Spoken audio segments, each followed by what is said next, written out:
I just wanted to make a quick video since 9.1.5 just went live, and they actually buffed the Soul Cinder you get from doing Torghasts. As you can see, they almost doubled the Soul Cinder you get from Torghast. And here's also the crafting prices, because no one asked. So anyway, I was testing what would be the best method to farm the Soul Cinder now, since it's like farmable. You can do it endlessly and you still get the same amount of Soul Cinder. So far I've been doing Torghast's max layer as a prop pally, just whenever I feel like it. But I actually just now found that maybe doing the max level is not the most efficient way. So since you get Soul Cinder from all the way from layer 8 and above, consider dropping the layer level a little bit and then skipping everything in the dungeon basically. So right here I'm doing level 10. I found that to be most optimal for me so far. Also, this week we have the upper reach and the soul forge available right now, and I find the upper reach to be way more faster, almost twice as fast to me at least. But again, just do your own experiment and see what works for you. My item level was 246 when I did these. I'm not mythic rating anymore, so I could have more gear as well, but this is what I went with. So basically the idea is just skipping everything you can and just doing the bosses on the highest level you can without picking a lot of animal powers, so you don't need to kill a lot of mobs. I found Pally to work for this surprisingly well actually, even though I don't have invisibility or anything like that.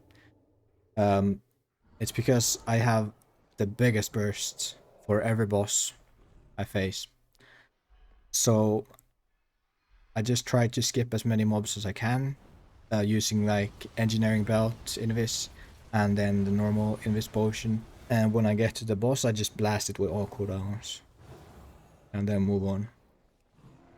And like I said, the good thing is if you can't do this on 10, you can drop it all the way to level 8. And if you still feel like you can't do this exactly on level 8, you can just kill a few more mobs, get a few more animal powers, and then most likely you can do it at that point. And probably the best tip is I would probably just try to make it fun, you know. Just think of it as like Super Mario speedrunning or whatever.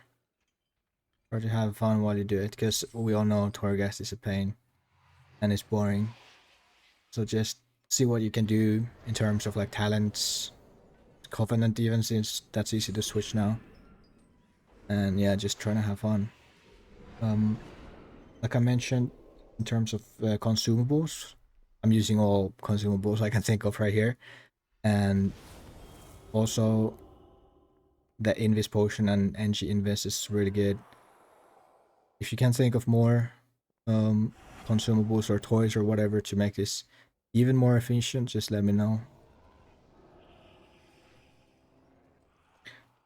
Also, something I noticed that might be useful is that the mobs actually reset quite quickly. So if you run even as far as to the next room, a lot of mobs already reset. So if you don't have a invis potion or nothing, but you do have some speed like a divine steed or sprint or whatever, then you can actually just run to the next room and they will reset.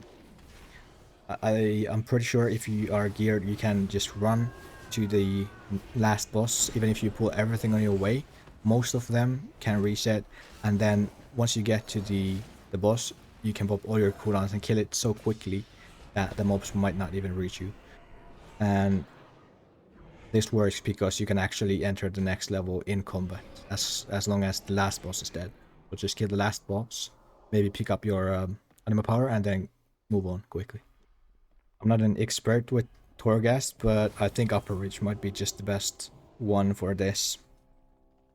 Because just like in this layer, there was in this floor 4, there was a lot of mobs like on the sides of the room, which is so easy to skip. So the distance from the start to the end in that floor is like 15 seconds run. Also, something I managed to get once I got lucky, I got the rat mount that you can use in Torghast. That seems pretty OP. You can just mount up and run to the last boss. Like I explained before, the mobs are gonna mostly reset, and you can always burst the last boss, so you should be okay. And the very last boss in the whole Torghast run is usually the hardest, so maybe just save that extra action button for the last boss. So as you can see, this run in total took me 6.5 minutes, and I even forgot to use most of the consumables I got from the start, like the box in the start. As you can see, I only used one of the potions, so I could have used those more and made it even faster. Also, I haven't done too many of these yet, so I'll definitely just improve. Yeah, and you also get some nice renown. So you can do that easy covenant swap now, then farm some Torghast like this, and level up your renown in the new covenant. So that's very nice.